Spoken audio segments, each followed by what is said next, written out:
محترم حاضرین، بزرگ و دوستو، گزشتہ 4-5 دنوں سے ہم زکوٰۃ سے متعلق اس کے فضائل اور مسائل تفصیل سے سن چکے ہیں۔ اسی طرح زکوٰۃ سے متعلق جدید مسائل، یعنی ڈپازٹ پر زکوٰۃ، فکس ڈپازٹ پر، شیئرز پر زکوٰۃ، یہ ہم نے تقریباً تمام چیزیں سن لی ہیں۔ اب کچھ اور مسائل باقی ہیں۔ اس سے پہلے کہ وہ مسائل بیان کروں، ایک حدیث بہت ہی زیادہ اہمیت کی حامل ہے، اس کو ہم سنتے اور سمجھتے چلتے ہیں۔ اللہ کے نبی صلی اللہ علیہ وسلم نے ارشاد فرمایا کہ صدقہ ایسی چیز ہے، یعنی صدقے کی پاور کو اور اس کی طاقت کو اللہ کے نبی صلی اللہ علیہ وسلم بتا رہے ہیں، اور یہاں پر صدقے سے مراد عام صدقہ ہے اور اس میں زکوٰۃ بھی آ جاتی ہے۔ جب مطلق صدقہ بولا جائے تو جیسے میں نے پہلے بھی کہا ہے، صدقے کا بہت وسیع مفہوم ہے۔ اللہ رب العزت نے قرآن مجید میں جہاں زکوٰۃ کے 8 مصارف بتائے ہیں، وہاں پر صدقات کا ہی ذکر کیا ہے، انما الصدقات للفقراء، تو یہاں پر زکوٰۃ مراد ہے۔ تو بعض موقع ایسے ہوتے ہیں جہاں پر صدقے سے زکوٰۃ بھی مراد ہوتی ہے۔ تو اللہ کے نبی صلی اللہ علیہ وسلم نے صدقے کی اور زکوٰۃ کی پاور کو بتایا کہ آدمی جو ہے اپنا مال، اپنی محنت کا مال جب نکالتا ہے تو اس میں کیا پاور ہوتا ہے، بشرطے کہ وہ اخلاص سے نکالا جائے اور نیک نیتی کے ساتھ اور ایک اچھے جذبے کے ساتھ نکالا جائے۔ تو صدقہ ایسی چیز ہے جو اللہ کے غضب کو ٹھنڈا کرتا ہے۔ اللہ رب العزت جہاں پر رحمان اور رحیم ہے، وہاں پر اللہ رب العزت کی یہ بھی صفت ہے کہ اللہ رب العزت جب گناہوں کے سبب کسی سے ناراض ہوتا ہے تو اللہ رب العزت جو ہے سزا بھی ویسی دیتا ہے۔ تو اللہ رب العزت کو غصہ بھی آتا ہے، یہ اللہ کی صفات میں سے ہے۔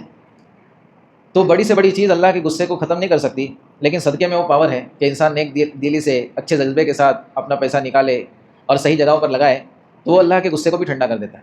اور دوسری فضیلت اللہ کے نبی صلی اللہ علیہ وسلم نے ارشاد فرمائی کہ بری موت سے بھی بچاتا ہے۔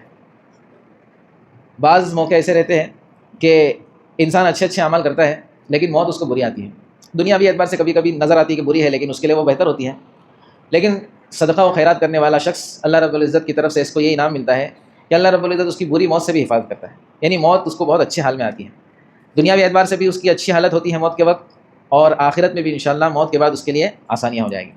لہٰذا ہم جب بھی صدقہ اور خیرات کریں، زکوٰۃ نکالیں، تو یہ بھی نیت کریں کہ میرے اعمال تو ایسے ہیں کہ میں نے اللہ کو ناراض کر دیا ہوں، تو اس امید کے ساتھ اور اس یقین کے ساتھ نکالے زکوٰۃ اور صدقات کہ اس کے ذریعے سے میرا رب اگر مجھ پر ناراض ہے تو وہ مجھ سے راضی ہو جائے گا، اس کا غصہ ختم ہو جائے گا۔ یہ ایک نیت کرنا۔ دوسرا یہ بھی نیت کرنا کہ میری موت بھی اچھے حال میں آئے۔ تو یہ چیز ہمارے سامنے ہو تو بہتر ہے، کیونکہ یہ بات اللہ کے نبی صلی اللہ علیہ وسلم نے کہی ہے، تو اس میں کوئی شک و شبہ کی گنجائش نہیں ہے۔ دوسری چیز، اللہ رب العزت قرآن مجید میں فرماتے ہیں لا تبطلوا صدقاتکم بالمن والأذى، صدقہ و خیرات کرتے وقت، زکوٰۃ نکالتے وقت یا دیتے وقت یہ بات ہمارے ذہن میں ہونی چاہیے کہ اللہ رب العزت نے قرآن مجید میں حکم دیا ہے کہ من اور اذا کے ذریعے سے تم اپنے صدقات کو برباد مت کرو۔ ایک آدمی اپنی اچھی کمائی اللہ کے راستے میں نکال رہا ہے تو جو طریقہ کار اللہ کے نبی کا تھا، جو صحابہ کا تھا، اس طریقے پر نکالیں، اس کے اندر اپنی نفس کا کوئی دخل نہ ہو۔ من کہتے ہیں احسان جتلانے کو، من کہتے ہیں احسان جتلانے کو، اللہ رب العزت کہتے ہیں احسان جتلا کر اپنے صدقات اور زکوٰۃ کو برباد مت کرو، اور اذا کہتے ہیں تکلیف پہنچانے کو۔ بعض موقع ایسے ہوتے ہیں کہ انسان جب خرچ کرتا ہے تو اس میں بڑے پن کا ایک جذبہ آتا ہے کہ میں نے بہت بڑا کام کیا، سامنے والے پہ میں نے مہربانی کی۔ حالانکہ دوستو، صاف الفاظ میں کہہ دوں کہ زکوٰۃ نکال کر کوئی دوسرے پر مہربانی نہیں کر رہا ہے، وہ اپنے اوپر مہربانی کر رہا ہے، بلکہ یہ مانا جائے کہ زکوٰۃ لینے والا جو مستحق ہے واقعی، اگر وہ ہم کو مل جائے تو وہ لے رہا ہے تو وہ ہمارے اوپر مہربانی کر رہا ہے۔ وہ کیسے؟ اگر زکوٰۃ لینے والا ہم کو نہ ملے یا گڑبڑ آدمی ملے تو ہماری زکوٰۃ ہی ادا نہیں ہوگی، اور جو وعید ہے زکوٰۃ نہ نکالنے پر وہ برقرار رہیں گی۔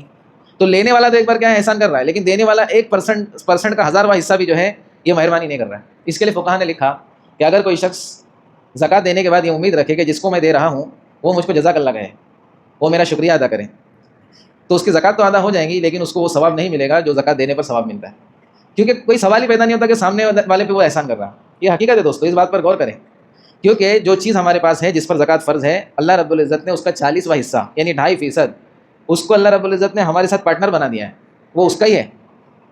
سمجھ میں آ رہی بات؟ تو اللہ رب العزت فرماتے ہیں من یعنی احسان جتلا کر اور تکلیف پہنچا کر صدقے اور خیرات کو برباد نہ کیا جائے۔ تکلیف کیسے پہنچائی جاتی ہے؟ بعض مرتبہ ایسا ہوتا ہے کہ ہم اپنے رشتہ داری میں زکوٰۃ دیتے ہیں، اور افضل بھی یہی ہے کہ ہم اپنے رشتہ داری میں پہلے زکوٰۃ دیکھیں کوئی مستحق ہے کیا، اس میں ڈبل ثواب ملے گا، ایک تو زکوٰۃ دینے کا ثواب ملے گا، دوسرا صلہ رحمی کا ثواب ملے گا۔ تو پہلے تو ہم یہی دیکھیں، زکوٰۃ کی ترتیب یہ ہے کہ ہم رشتہ داروں میں تلاش کریں، دوست احباب میں تلاش کریں، آس پڑوس میں تلاش کریں، محلے میں تلاش کریں۔ جب یہاں پر دے کر ہو جاوے تو پھر آگے جو ہے زکوٰۃ ہم دوسرے شہروں میں، دوسرے ملکوں میں بھی بھیج سکتے ہیں، لیکن اصل حق جو ہے ہمارے قریبیوں کا ہے۔ تو بعض موقع ایسے ہوتے ہیں کہ ہم اپنی رشتہ داریوں میں زکوٰۃ دیتے ہیں۔ اب رشتہ داریوں میں پوچھ نیچ تو کبھی ہوتی رہتی ہے، تو ایسا بھی کبھی کبھی موقع آتا ہے کہ کسی نے اپنے رشتہ دار کو، خاص قریبی کو زکوٰۃ دے دی. اب کچھ آپس میں مسئلہ ہو گیا کچھ دنوں بعد، کچھ مہینوں کے بعد، تو اس کے دل میں یہ بات نہ آئے کہ اپنی زکوٰۃ بھی تو اس کو ہی دیتے، کیسا اپنے خلاف کھڑا ہو گیا، وہ کیسا اپنے خلاف بول رہا ہے. جیسے کل حضرت ابو بکر کا ہم نے واقعہ سنا تفسیر کے اندر کہ اماں عائشہ رضی اللہ عنہا پہ حضرت ابو بکر کے رشتہ دار، وہ بھی ایسے رشتہ دار جو پورا ڈیپینڈ ہی ابو بکر پہ تھے. حضرت ابو بکر صدیق رضی اللہ عنہ مہینے کا خرچہ ان کا چلا دیتے، لیکن جب منافقوں نے تہمت لگائی تو یہ بھی ساتھ ساتھ میں ہوتی ہے رشتہ داری میں بات، وہ بھی ساتھ ساتھ میں بہ پڑے. اب حضرت ابو بکر نے قسم کھا لی اب اس کو کبھی دینا ہی نہیں ہے کچھ. اللہ کو ناپسند آئی یہ بات، اور اللہ رب العزت نے یہ کہا کہ کیا تم یہ چاہتے ہو کہ تمہیں معاف نہ کیا جائے، کیونکہ وہ صحابی نے سچی توبہ کر لی تھی. تو اللہ رب العزت نے فرمایا کیا تم یہ چاہتے تمہیں معاف نہ کیا جائے، تو اگر تمہیں چاہتے تم کو معاف کیا جائے تو تم بھی دوسروں کو معاف کرو. روایت میں آتا ہے حضرت ابو بکر مثال کے طور پر اس کو مہینے کے 1000 روپے دیتے تھے، تو حضرت ابو بکر نے اس حکم کے سننے کے بعد 2000 کر دیے. کیسے لوگ ہوں گے دوستو. اس لیے رشتہ داری میں کبھی مسئلہ ہو گیا یا ہم نے اپنے دوست کو یا کسی کو زکوٰۃ دی، وہ مستحق تھا، اور پھر ہم نے کچھ مسئلے کی وجہ سے ہم کو لگا کہ ہمارے خلاف جا رہا ہے، ہمارے خلاف بول رہا ہے یا جو بھی کچھ ہے، اور پھر ہم نے اس کو احسان جتلا دیا یا تکلیف دے دی اس کو اس بات سے کہ میری پوری زکوٰۃ تو تیرے کو ہی دیتا ہوں، ہمیشہ ہم تیری مدد کرتے ہیں، پھر بھی تو ایسا کر رہا ہے، ایک سلام نہیں کر رہا ہے. شادی میں گیا اور جس کو میں زکوٰۃ دیتا ہوں بیٹھا ہوا تھا، میرے لیے کرسی بھی نہیں دیا. ارے عجیب عجیب دوستوں سوالات اور جواب آتے ہیں، عجیب عجیب لوگوں کے ذہنوں میں بات ہوتی ہے. تو یہ بات ذہن میں رکھ لیں کہ ہم زکوٰۃ دے کر کسی پہ احسان نہیں کر رہے، ہم اپنے آپ پہ احسان کر رہے ہیں. تو اللہ رب العزت نے جو فرمایا کہ احسان جتلانے سے اور تکلیف پہنچانے سے اپنی زکوٰۃ اور صدقات کو برباد مت کرو. معلوم پڑا آخرت میں ہمارے لیے کچھ ہے ہی نہیں، ہم نے دنیا میں اس کا بدلہ چا لیا. تو اس بات کی ذہن میں رکھنا. اب مسائل ہم سمجھتے ہیں کچھ. زکوٰۃ کی قضا، جیسے ہم نماز پڑھتے ہیں، کبھی نماز چھوٹ جائے تو ہم اس کی قضا کر لیتے ہیں، اور قضا کرنا ہی چاہیے. بعض لوگ سوچتے ہیں کہ قضا کرنے پہ گناہ ہوتا ہے، اس کا مطلب قضا نہیں کرنے کا، چھوڑ دینے کا نماز. یہ بھی غلط فہمی ہے. نماز اگر چھوٹ جائے کسی عذر کی وجہ سے، سفر میں ہے یا نماز، بعض موقع ایسے رہتے کہ آدمی بھول ہی جاتا ہے، نماز کا وقت نکل جاتا ہے. بعض موقع ایسے رہتے آدمی سویا پڑا رہتا ہے اور نماز کا وقت نکل جاتا ہے. حدیث میں صاف ہے اگر کوئی سویا پڑا رہے اور بعد میں جب اٹھے جب اس کو قضا کرنا ہے، کوئی بھول جائے یا کسی عذر کی وجہ سے چھوٹ جائے فوراً اس کو قضا کرنی. اسی طرح زکوٰۃ کا مسئلہ ہے. اگر ہم نے کسی وجہ سے زکوٰۃ نہیں نکال پائے، اب ہم کو یہ احساس ہوا کہ ہماری زکوٰۃ نہیں نکلی یا ہم کو علم نہیں تھا، اب اس کی قضا کرنا ضروری ہے. جب یاد آ جائے، جب ہمارا حال اس قسم کا بن جائے کہ زکوٰۃ دے سکتے تو اس وقت زکوٰۃ کی قضا کرنا ضروری ہے. زکوٰۃ گئی بولے تو جاتی نہیں ہے، اس کی قضا ہمارے اوپر واجب ہوتی ہے. ایک چیز یہ ہے. دوسری چیز یہ ہے کہ اکثر لوگ یہ مسئلہ پوچھتے ہیں کہ زکوٰۃ نکالنے کا مطلب کیا ہے، کہ زکوٰۃ جس دن ہم نے نکالی اسی دن پورا خرچ کر دینا ہے یا تھوڑا تھوڑا کر کے بھی خرچ کر سکتے ہیں. تو دیکھو دوستو، جس تاریخ کو، ہماری تاریخ فکس ہے نہیں ہے تو کر لو بھائی، بار بار میں کہہ رہا ہوں کسی وجہ سے کہہ رہا ہوں. ابھی تک بہت سارے لوگ کو تاریخ والا مسئلہ ہی سمجھ میں نہیں آیا. رمضان طے ہے مولانا، ارے رمضان طے ہے لیکن تاریخ فکس کریں گے. بہت ساری مسائل ابھی کیا سر پھوڑ دوں میں اپنا سمجھا کے. خالی بات مان لو بھائی کہ تاریخ فکس کر لو، انشاءاللہ آپ کو فائدہ ہوگا. تاریخ فکس کر لیے. اب ہم کو کیا کرنا ہے، ہماری تاریخ آ گئی، ہم نے پورا حساب کتاب کر لیا، تو ہمارے ذمہ یہ ہے کہ زکوٰۃ کا مال اپنے مال سے الگ کر کے رکھ لو.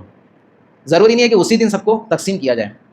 اگر اسی دن کوئی مستحق ملتا ہے تو بہت اچھی بات ہے کہ ہم نے نکال بھی دیا اور تقسیم بھی کر لیا. لیکن اکثر ایسا ہوتا ہے ہم کو کبھی گاؤں بھیجنی ہوتی ہے، کبھی رشتہ دار گاؤں میں ہے، کہیں اور جگہ پر ہے، کہیں اور پہنچانی ہوتی ہے، یا پھر ہم کو جس کو دینا ہے وہ ابھی اویلیبل نہیں ہے، کہیں باہر گیا ہوا ہے، تو زکوٰۃ کو ہم تھوڑے مدت تک اپنے پاس رکھ کر کے الگ لیکن اس کو دیا جا سکتا ہے. لیکن اتنا بھی تاخیر نہ کر دے کہ سالوں گزر گئے اور ہمارے پاس ہی پڑے ہوئے. تو ایسا نہیں ہونا چاہیے. زیادہ زیادہ 1 2 3 مہینہ 4 مہینہ ہمارے پاس رہ سکتی ہے، لیکن پورے اہتمام کے ساتھ کہ اس میں سے ہم کو ایسا نہیں کہ ضرورت لگی تو اس میں سے نکال لے بعد میں ڈال دیں گے، ایسا نہیں. وہ الگ ہے تو وہ الگ ہے، اس کے حساب سے ہم اچھا گھر والوں کو بتائیں گے کہ زکوٰۃ کے پیسے ہیں، یہ ہم کو اللہ کے راستے میں ہی خرچ کرنے ہیں، مستحق ہی کو دینا ہے. یہ تمام چیزوں کا اہتمام کر کے الگ نکال کر رکھ دے تو پھر اپنے حساب سے اس کو خرچ کیا جا سکتا ہے، کیونکہ مستحق جو ہے رمضان کے بعد بھی ہمارے پاس آتے رہتے ہیں. تو ایک مسئلہ یہ ہے کہ زکوٰۃ نکالنا ٹائم پر واجب ہے، اس کو خرچ کرنا اس کے اندر تھوڑی سہولت ہم کو مل سکتی ہے. اسی طرح ایک مسئلہ یہ آتا ہے کہ ہم جن کو زکوٰۃ دیتے ہیں ان سے ہمارے تعلقات بھی ہوتے ہیں. تو بعض موقع ایسے ہوتے ہیں کہ جن کو ہم زکوٰۃ دیتے ہیں یا ہم کو معلوم ہے کہ وہ زکوٰۃ لیتا ہے، ان کے گھر سے ہمارے لیے کچھ کھانے پینے کی چیزیں آ جاتی ہیں، وہ بھی ہمارے لیے کچھ ہدیہ وغیرہ بھیج دیتے ہیں. تو بعض لوگ جو ہے بالکل احتیاط کرتے کھاتے نہیں، بولے وہ لوگ زکوٰۃ لیتے ہیں، ہم تو مستحق نہیں ہیں، ہم کیسے کھائیں گے. تو اس کے لیے شریعت کی رہبری یہ ہے کہ ہم حضرت اللہ کے نبی صلی اللہ علیہ وسلم ایک مرتبہ ایک صحابیہ کے گھر پر گئے، وہ گوشت بنا رہی تھی. تو اللہ کے نبی صلی اللہ علیہ وسلم نے ان سے پوچھا آپ کیا بنا رہے ہیں؟ تو انہوں نے کہا کہ گوشت بنا رہی ہیں. تو پھر ہم کو بھی کھلاؤ. تو انہوں نے کہا کہ اللہ کے نبی صلی اللہ علیہ وسلم یہ صدقے کا گوشت مجھ کو آیا ہے، کسی نے مجھ کو صدقہ دیا ہے. تو اللہ کے نبی صلی اللہ علیہ وسلم نے ارشاد فرمایا لکی صدقۃ ولی ہدیۃ. جب صدقہ مستحق تک پہنچ گیا تو وہ صدقہ اس کے لیے تھا، اب اگر تم کسی اور کو دیتی ہو تو اس کے لیے ہدیہ ہوگا. وہ معلوم ہوا یہاں سے فقہا نے ایک اصول بیان کیا کہ زکوٰۃ صدقہ اسی وقت تک زکوٰۃ اور صدقہ ہوتا ہے جب تک کہ مستحق کے ہاتھ میں نہ پہنچ جائے. ایک بار مستحق کے ہاتھ میں پہنچ گیا تو صدقہ اور زکوٰۃ کی تاثیر اس میں سے نکل جاتی ہے، وہ ختم ہو جاتا ہے. اب جس نے لیا ہے صدقہ جو مستحق تھا، وہ کسی امیر کو، کسی غیر مستحق کو اپنی طرف سے ہدیہ وغیرہ دے سکتا ہے. تو اگر کسی غریب کے یہاں سے کھانا آئے تو یہ نہ بولے بھائی نہیں ہم لوگ نہیں لیتے، یا یہ دل میں بھی نہ رکھے کہ ہم لوگ نہیں کھاتے، تم تو زکوٰۃ لینے والی ہے تو زکوٰۃ ہے، وہ زکوٰۃ اس کے لیے ہے، ہمارے لیے وہ ہدیہ ہو جائے گا. تو بلا جھجک بلا تکلف، کیونکہ اللہ کے نبی سے بڑھ کر کوئی متقی نہیں ہے. اللہ کے نبی نے خود فرمایا کہ لکی صدقۃ، مسلم شریف کی روایت ہے، ولی ہدیۃ، تمہارے لیے تو صدقہ ہو گیا، تمہارے تک پہنچ گیا، اب وہ ہمارے لیے ہدیہ ہو جائے گا. تو اس میں کوئی جھجک کی بات نہیں ہے، ہم استعمال کر سکتے ہیں. ٹھیک ہے، ایک بات یہ. دوسری بات یہ کہ زکوٰۃ کے مصارف اللہ رب العزت نے قرآن مجید کے اندر 8 بیان کیے. جیسے ہم نے سنا کہ فقراء، مساکین، غارمین جو بھی ہے ان کو ہم کو زکوٰۃ دینا ہے. اب اس کے اندر فقہا نے ترتیب بتائی ہے. بعض لوگ جو اپنی پوری زکوٰۃ اٹھا کر ایک ہی کیٹیگری کے لوگ کو دے دیتے ہیں، دے دیے فقیر کو دے دیے. ہاں، بعض لوگوں کی زکوٰۃ کم نکلتی ہے تو وہ چل جائے گا. کسی کی زکوٰۃ زیادہ نکلتی ہے تو اس کو اللہ یہ آیت پر عمل کرنے کے لیے بہتر یہ ہے کہ تمام کو تھوڑا تھوڑا دینا چاہیے. فقراء بھی تلاش کرے، مساکین بھی تلاش کرے، ایسے لوگوں کو بھی تلاش کرے جن پر قرض ہو. تو یہ آیت کے پورے اس پر اس کا کیا ہو جائے گا، عمل ہو جائے گا. تو فقہا نے لکھا کہ بہتر ہے کہ اگر ہمارے پاس 8 ہو یا کچھ اس میں سے اویلیبل ہے مصارف میں سے، تو تمام تک پہنچانے کی کوشش کرنی چاہیے، نہ کہ ایک ہی کو دیا جائے. ہاں، ہمارے پاس ایک ہی اویلیبل ہے، صرف ہمارے پاس فقیر ہی ہے، صرف مسکین ہی ہے، تو اس کو بھی دیا جا سکتا ہے، لیکن بہتر یہ ہے کہ تمام لوگوں کو تلاش کر کے اس کے اندر دینا چاہیے. اسی طرح دوستوں، بعض لوگ جو ہوتے ہیں وہ جیسے مثال کے طور پر ایک مسلم شخص کی بہت بڑی کمپنی ہے، بہت بڑا کاروبار ہے، اس کے اندر عید کے موقع پر وہ بونس وغیرہ دیتا ہے. جیسے دیوالی کے موقع پر غیر مسلم حضرات دیتے ہیں، تو ہمارے جو بہت بڑے بڑے کاروباری ہیں وہ عید کے موقع پر اپنے بھی اسٹاف کو بونس دیتے ہیں. تو بعض لوگ ویسے بھی میرے پاس مسئلے آئے کہ بعض جو ہوتے ہیں بڑے بڑے لوگ، یہ بونس کے اندر اپنے اس کے اندر امپلائی بھی اپنے والے ہوتے ہیں، تو ان کو زکوٰۃ کی نیت سے کہ زکوٰۃ تو نکلی چلو بونس میں چلا لیتے اس کو، تو ایسا نہیں چلے گا. ہاں، اگر اس میں سے کوئی مستحق ہے آپ کے امپلائی میں سے اور اس کو بونس اپنے اچھے مال سے دے کر جیسے سب لوگ کو دے رہے ایکسٹرا زکوٰۃ بھی دی جائے تو وہ چل جائے گا. اسی طرح دوستوں، بعض لوگ جو ہے کسی سے کوئی کام لیتے ہیں اور سوچتے ہیں کہ غریب آدمی ہے اس سے کام لینا چاہیے، کام لے لیتے اور پھر اس کو دیتے تو زکوٰۃ کی نیت سے دے دیتے. تو کسی کو کام کے بدلے میں زکوٰۃ کا پیسہ نہیں دیا جا سکتا. یہ بات کر سکتے ہیں کہ جو اس کی مزدوری ہوئی وہ ہم نے اس کو دے دی، اوپر سے ایکسٹرا اس کو زکوٰۃ دے رہے کیونکہ مستحق ہے، تو یہ چل جائے گا. لیکن یہ چکر نہیں چلے گا اس کے اندر. بعض لوگ اس کے اندر ہی نپٹا دیتے، غریب آدمی ہے کام لے لیتے اور بولے زکوٰۃ ہی دے دیں گے اس کو، کیا ہے تو غریب ہی ہے، تو ایسا چلنے والا نہیں ہے. اسی طرح ایک لاسٹ مسئلہ، زیورات کے متعلق بہت سارے کنفیوز ہے لوگ کہ زیور کی زکوٰۃ نکالنی ہے کہ نہیں نکالنی ہے. تو میں آپ کو 2 حدیثیں سنا دوں، پھر اس کے بعد مسئلہ بتاتا ہوں. حضرت حضور اقدس صلی اللہ علیہ وسلم کی خدمت میں ایک عورت اور اس کی بیٹی آئی. اب وہ کون تھی اس کی تفصیل حدیث میں نہیں بیان کی گئی ہے. وہ اتنی بات تو ہے کہ صحابیہ تھی اور پکی ایمان والی تھی، کیونکہ ان کے عمل سے بھی سمجھ میں آئے گا. اللہ کے نبی صلی اللہ علیہ وسلم کے پاس آئی، کسی کام سے آئی ہوگی. اس کی جو بیٹی تھی، بچی تھی، اس کے ہاتھ میں کنگن تھے. حدیث میں آتا ہے غلیظ میں 2 کنگن موٹے موٹے تھے. اب اللہ کے نبی صلی اللہ علیہ وسلم نے دیکھا اور پوچھا یہ کیا ہے، کیا تم اس کی زکوٰۃ نکالتی ہو؟ اس ماں سے پوچھا، بچی کی ماں سے. تو انہوں نے کہا نہیں. تو اللہ کے نبی صلی اللہ علیہ وسلم نے ارشاد فرمایا، کیا تم یہ چاہتی ہو کہ اللہ رب العزت زکوٰۃ نہ نکالنے کی وجہ سے کل قیامت کے دن آخرت میں تمہارے ہاتھ میں آگ کے کنگن پہنائے؟ وہ کیا تھے؟ زیور ہی تھے نا، کنگن بولے تو زیور. تو وہ ایسی ایمان والی بندی تھی، صحابیہ تھی.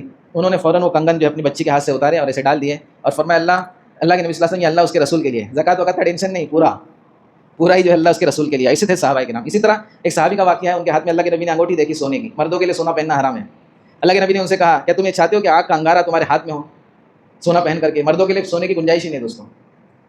تو صحابی اللہ کے نبی نے نکال کر وہ خود پھینک دی وہ انگوٹھی. بعض لوگوں نے بعد میں کہا کہ ٹھیک ہے تم کو پہننا جائز نہیں، تمہارے گھر والوں کے لیے اس کو استعمال کر دو. تو صحابی نے کہا جس چیز کو اللہ کے نبی نے پھینکا میں اس کو نہیں اٹھا سکتا. تو ایسے صحابہ تھے دوستوں. بہرحال اللہ کے نبی صلی اللہ علیہ وسلم نے اس حدیث کے اندر، ابو داؤد کی روایت ہے، یہ بتا دیا کہ زیورات پر زکوٰۃ ہے. اسی طرح دوسری حدیث میں ام سلمہ رضی اللہ عنہ جو اللہ کے نبی صلی اللہ علیہ وسلم کی جو ہے زوجہ محترمہ ہے، انہوں نے اللہ کے نبی صلی اللہ علیہ وسلم سے پوچھا. اور ایک قسم کا ایک زیور پہنتی تھی جس کو عربی میں کہتے ہیں اوضاح کر کے ایک زیور آتا تھا. بعض علماء نے کہا جیسے نیکلس وغیرہ ہوتا ہے ویسا کوئی زیور ہوگا اس زمانے کا. تو وہ اللہ کے نبی صلی اللہ علیہ وسلم سے انہیں پوچھا کہ اللہ کے نبی صلی اللہ علیہ وسلم یہ اوضاح میں پہنتی ہو، کیا یہ بھی کنز میں داخل ہے؟ سورۃ توبہ کے اندر ہم نے سنا تھا جو لوگ خزانہ جمع کرتے ہیں، سونا چاندی جمع کرتے ہیں، اس کا حق ادا نہیں کرتے، تو وہاں پر وہ کنز کا لفظ استعمال ہوا تھا. تو اللہ کے نبی صلی اللہ علیہ وسلم نے ارشاد فرمایا کہ جس چیز کی زکوٰۃ نکال دی جائے وہ کنز میں داخل نہیں ہے جس پر عذاب ہوتا ہے. تو یہاں پر بھی اللہ کے نبی صلی اللہ علیہ وسلم نے یہ اشارہ دیا کہ اس پر بھی زکوٰۃ ہے. لہٰذا بعض ائمہ نے حضرت عائشہ کا کچھ اثر ہے اور اسی طرح ایک صحابی کا قول ہے کہ زیورات کی زکوٰۃ یہ ہے کہ اس کو یہ پہننے کے لیے کسی دوسرے کو دے دی جائے. تو اس میں صحابہ کی بھی مختلف رائے رہی ہے، لیکن جو مضبوط ہے وہ یہ ہے کہ ہر زیور پر زکوٰۃ نکالی جائے. راجح قول یہ ہے. بعض شوافی نے بھی اس کو ترجیح دی ہے کہ راجح قول یہ ہے. اب یہاں پر مسئلہ ہم سمجھتے ہیں. زیورات کی زکوٰۃ کے متعلق عام طور پر یہ کہہ دینا کہ زیورات میں زکوٰۃ نہیں ہے بالکل غلط جملہ ہے. کیوں؟ اس کی کیا وجہ ہے؟ کیونکہ جن شوافی نے، جن مالکی نے اور جن حنبلیوں نے یعنی ائمہ ثلاث نے کہا ہے کہ زیورات میں زکوٰۃ نہیں ہے، انہوں نے شرطوں کے ساتھ بیان کیا ہے. مباح زیور، مباح کا مطلب یہ ہے کہ جائز زیور. بعض زیور جو ہوتے ہیں جائز نہیں ہوتے، جیسے کسی زیور کے اندر ایسا ڈیزائن بنا ہوا ہو جس میں جاندار کی شکلیں ہو. اسی طرح اسراف والا زیور جس میں تاج وغیرہ پہننا اسراف ہے. یا پھر عورت اتنا زیور پہنے کہ زیور کا مقصد ہی ختم ہو جائے، عورت کے اندر خالی زیور ہی نظر آئے. بعض لوگ اتنا اسراف کرتے ہیں، فضول خرچی کرتے ہیں زیور کے اندر کہ ان کے جسم پہ صرف زیور ہی زیور دکھتا ہے. عورت ہونے کا اس کے اندر جو کشش ہوتی ہے، مرد جو اپنی بیوی سے چاہتا ہے وہ ختم ہو جاتا ہے۔